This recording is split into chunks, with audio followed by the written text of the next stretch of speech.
RJD ஆட்சியில் சட்டம் ஒழுங்கு சீர்குலைந்து பீகாரின் அடுத்த தலைமுறையினர் அழிக்கப்பட்டதாக பிரதமர் மோடி குற்றம் சாட்டியுள்ளார். பீகார் சட்டப்பேரவை தேர்தல் நெருங்கி வரும் நிலையில் முதலமைச்சர் நிதிஷ்குமாரின் ஜேடியு கட்சி உடனான தேசிய ஜனநாயக கூட்டணியை பிரதமர் மோடி உறுதிப்படுத்தினார். மாநிலத்தில் நடந்த பிரச்சார பொதுக்கூட்டத்தில் பேசிய அவர், அரசியலமைப்பின் நகலை கையில் வைத்துக் கொண்டு சிலர் மக்களை தவறாக வழிநடத்துவதாக ராகுல் காந்தியை விமர்சித்தார். எதிர்க்கட்சிகளில் இருப்பவர்கள் தற்போது ஜாமீனில் வெளியே வந்திருப்பதாகவும், தேசிய ஜனநாயக கூட்டணி அரசு மீண்டும் ஆட்சி அமைந்ததும் பீகாரின் வளர்ச்சி வேகமெடுக்கும் எனவும் அவர் கூறினார்.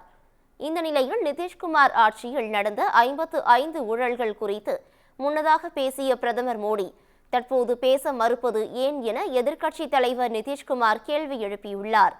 ஆர்ஜேடி ஆட்சிக்கு வந்தால் 500 ரூபாயில் எரிவாயு சிலிண்டர், குடும்பத்தில் ஒருவருக்கு அரசு வேலை, முதியோர் உதவித்தொகை 1500 ரூபாயாக உயர்வு எனவும் அவர் அறிவித்தார்.